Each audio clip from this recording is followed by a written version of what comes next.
Assalamualaikum warahmatullahi wabarakatuh. Perkenalkan nama saya Muhammad Koril Hapsi dari program studi perpajakan. Di sini saya akan membahas sebuah materi mengenai pemotongan PPh pasal 25. Lanjut. Apa itu PPh pasal 25? Pengertian dan ruang lingkupnya. PPh pasal 25 adalah angsuran pajak penghasilan yang harus dibayar sendiri oleh wajib pajak tiap bulan dalam tahun pajak berjalan. Tujuan utamanya adalah untuk meringankan beban wajib pajak dengan cara mengangsur pembayaran pajak terutang. Untuk angsuran bulanan, untuk pajak penghasilan, mencegah pembayaran pajak yang terlalu besar di akhir tahun. Berlaku untuk wajib pajak orang maupun badan. Lanjut.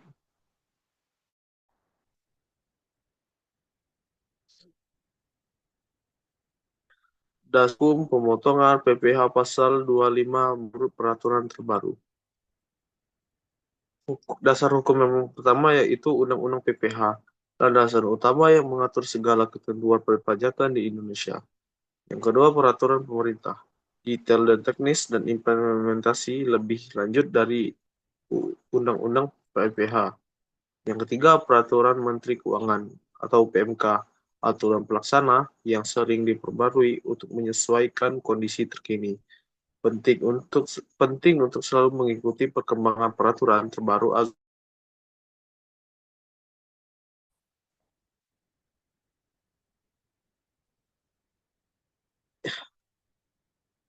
lanjut.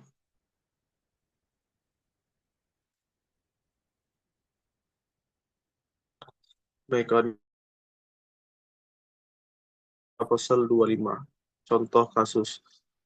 Perhitungan PPh pasal 25 didasarkan pada pajak penghasilan terutang tahun sebelumnya, dikurangi kredit pajak yang diperbolehkan.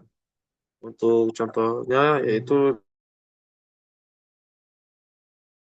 penghasilan kena pajak tahun lalu, misalnya 1,2 miliar.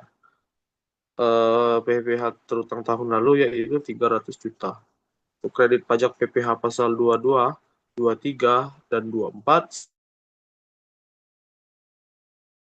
PPh pasal 25 yaitu 200 juta. Angsuran PPh pasal 25 per bulan 200 juta dibagi 12. Dengan hasilnya 16.666.667 rupiah. Lanjut.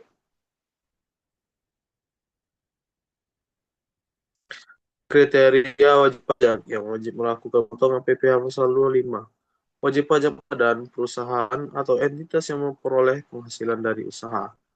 Wajib pajak orang pribadi, pengusaha tertentu, individu yang memiliki usaha atau pekerjaan bebas dan memenuhi kriteria tertentu. Wajib pajak yang tidak memiliki kewajiban PPh final.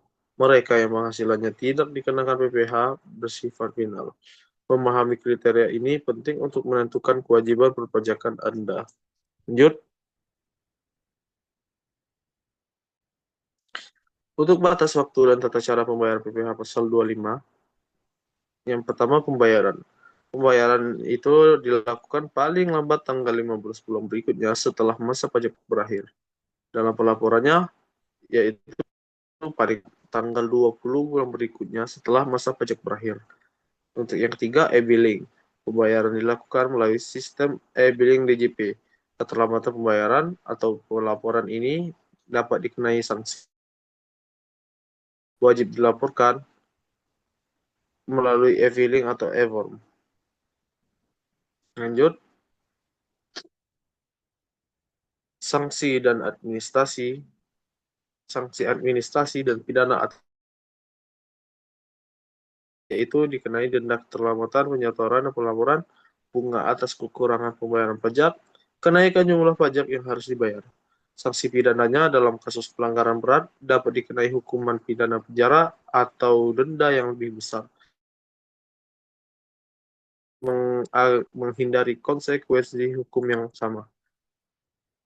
Oke, lanjut. Strategi optimalisasi pemotongan PPh pasal 25. Yang pertama, perencanaan pajak. Melakukan proyeksi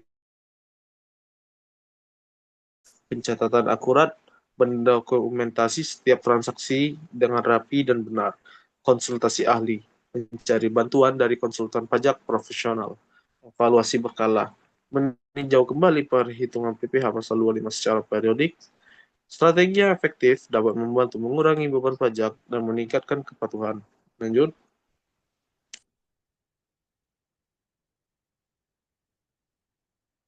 Studi kasus penerapan pemotongan PPh pasal 25 pada industri X.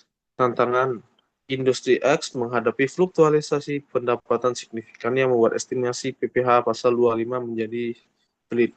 Solusinya, melakukan perhitungan ulang angsuran PPh pasal 25 setiap triwulan berdasarkan laporan keuangan interim yang lebih akurat. Dengan hasilnya, berhasil menghindari denda dan kelebihan pembayaran, serta mengoptimalkan arus kas perusahaan. Lanjut, kesimpulannya, PPh pasal 25 adalah angsuran pajak penghasilan bulanan yang membantu wajib pajak membayar pajak secara bertahap sehingga mengurangi beban di akhir tahun. Kepatuhan terhadap perhitungan, pembayaran, dan pelaporan tepat waktu sangat penting untuk menghindari sanksi. Sementara strategi untuk seperti perencanaan pajak, pencatatan yang akurat, dan evaluasi berkala dapat meningkatkan efisiensi dan menjaga kepatuhan perusahaan. Sekian dari materi yang saya sampaikan. Mohon maaf bila terdapat kesalahan kata dan dalam penyampaian materi. Saya ucapkan banyak terima kasih. Wabillahi taufiq wal hidayah. Wassalamualaikum warahmatullahi wabarakatuh.